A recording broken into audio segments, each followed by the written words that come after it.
Hello again. So we'll continue to be on this ride.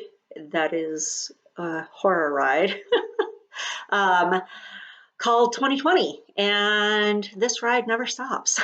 And so there's always something new, something always is happening. We won't go into all of that today. We will go ahead and do a quick economic and market update at the end of the video. But I've told you guys before that one of the main purposes of me starting this channel was to look at the world from an economic standpoint, from an economic lens. So that's what we're going to do today. I've talked about some other topics in the past, but we're going to go ahead and do a different topic other than just the US economy and the stock market today. So let's get into it.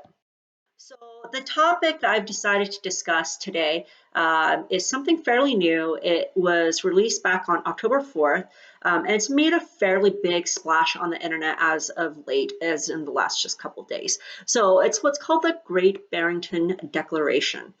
So let's talk about what it is, why is it relevant, and is it efficient?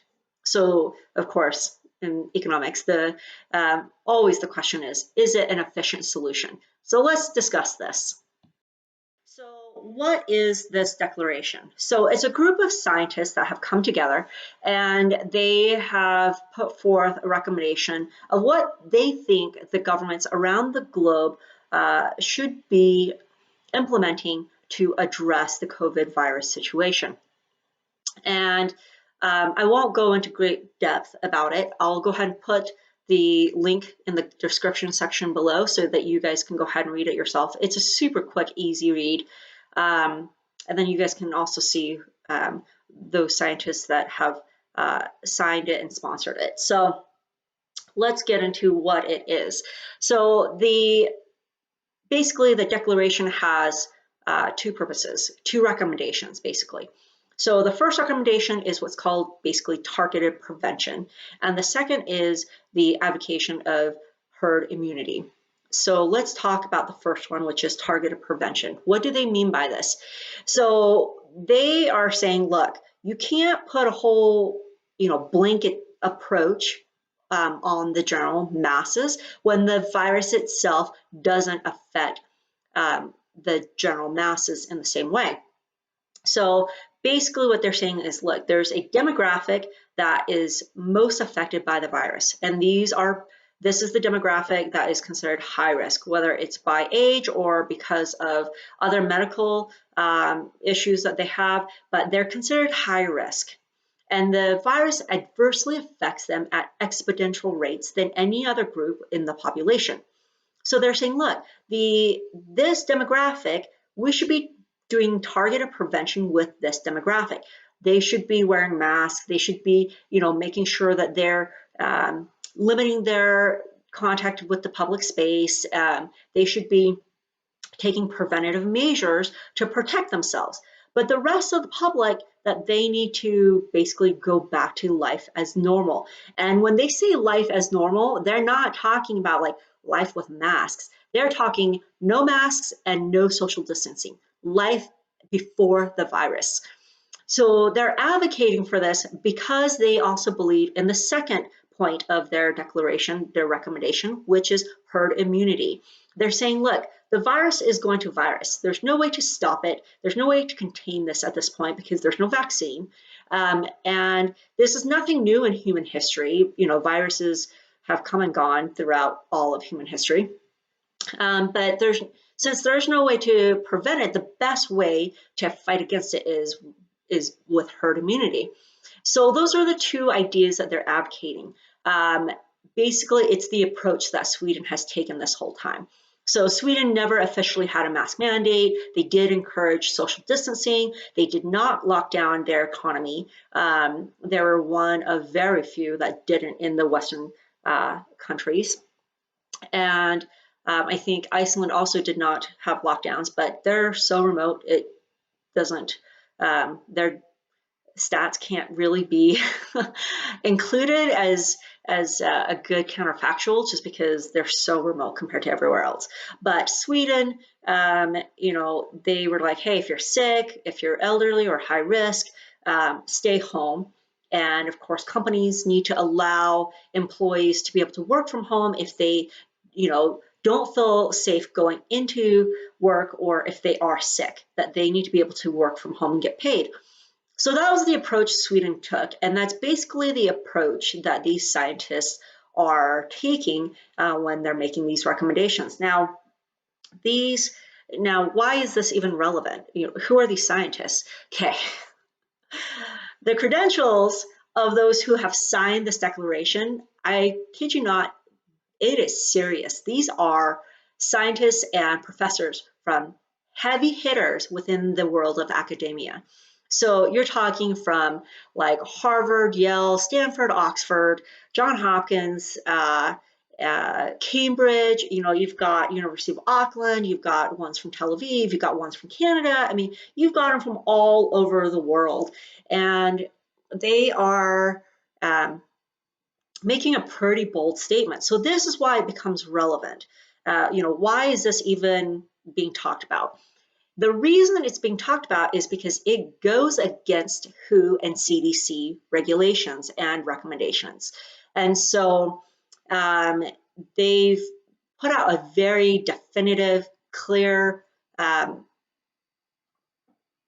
recommendation with the declaration of what they think needs to happen.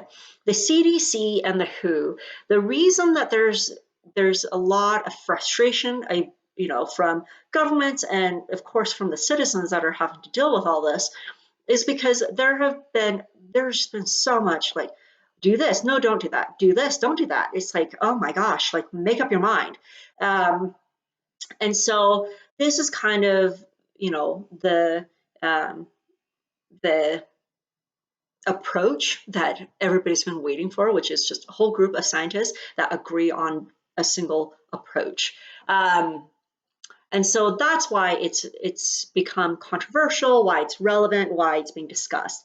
Now, the third question that I told you that we were going to answer is it efficient? And in my personal opinion, it is absolutely efficient.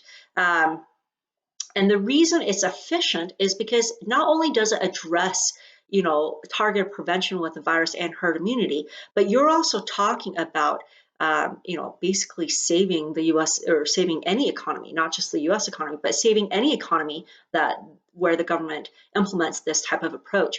Now, a lot of people are like, oh, you're just all about money. No. When the economy has, adverse downturns or adverse movements within the economy itself, not the stock market, but the economy, it has huge ripple effects on the citizens of that economy.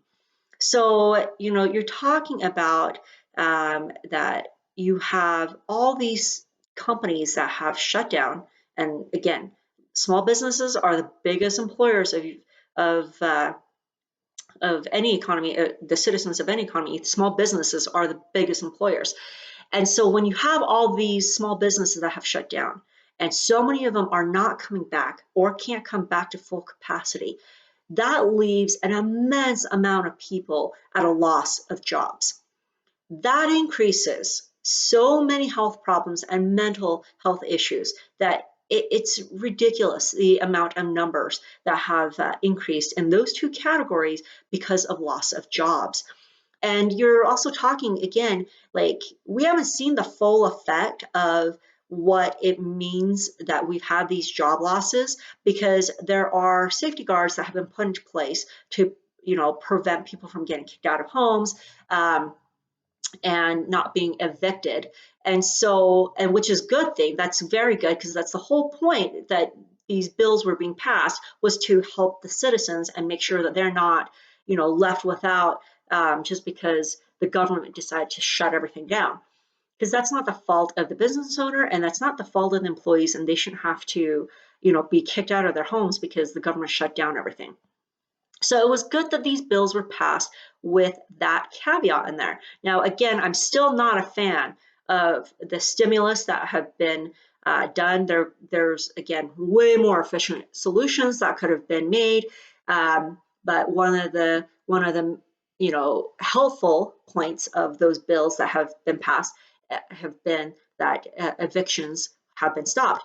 Now, this is good, but at the same time, it's just kicking the can down the road, because once those bills have run their course, what happens? Because again, those jobs have not necessarily come back, and a lot of those businesses have closed permanently. So what happens once we end those programs?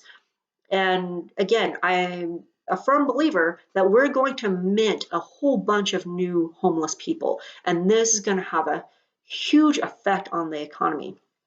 And so this is why it's, again, all these unintended consequences, not only about the economy, but you have people who are refusing to go get care at hospitals because they're afraid of contracting the virus, or they're still under the impression that you can't go to the hospital unless you have a virus infection, because that's what it was the first part of these lockdowns back in March.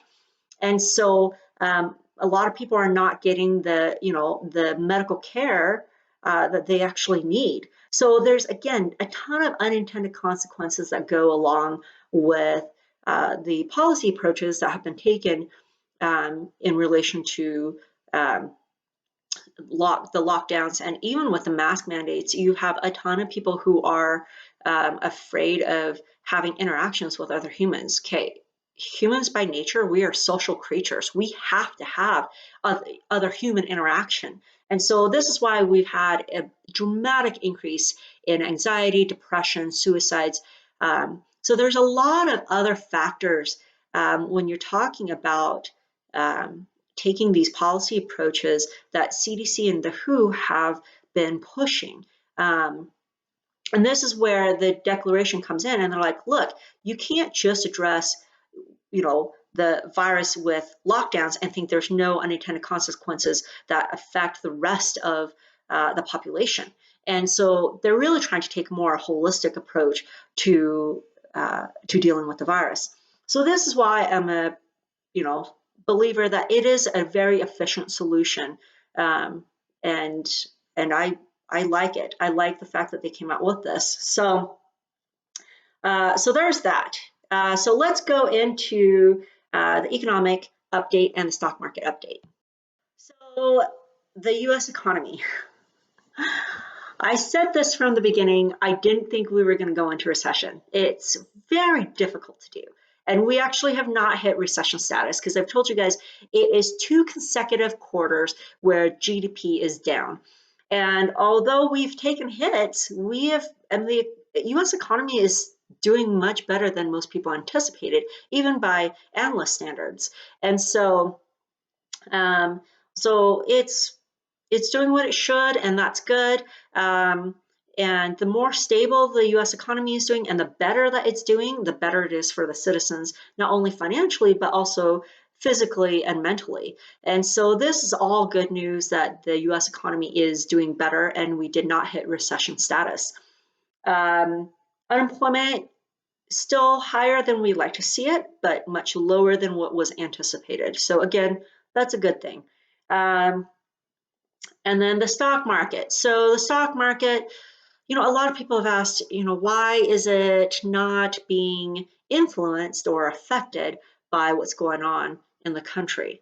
A lot of people think that the, market is kind of going wayward because it's not being influenced by what's going on with riots and with the virus situation.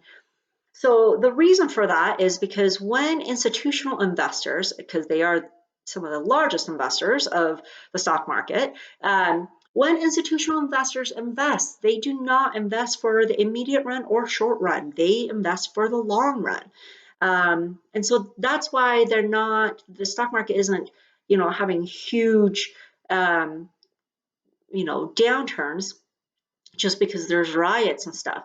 Now, individual investors will absolutely react to that data, but institutional investors will not, because they're looking for it for the long haul, not just the short run or the immediate run, like individual investors do. So the stock market's just going to chug along and do its thing, which is a good thing. And again, we had a big dip in March, but it's come back very nicely from that. The S&P has in my last video, I told you guys it hit its pre-virus levels and it's continued to grow since then. The Dow still has not hit its pre-virus levels, but it's getting closer. The tech sell-off that we had a few weeks ago, even the tech sector is coming back from the big sell-off from profit taking. So, I mean, it's just going to keep chugging along, which is what we want it to do. Again, we don't want big swings up or down. We just want it to be steady.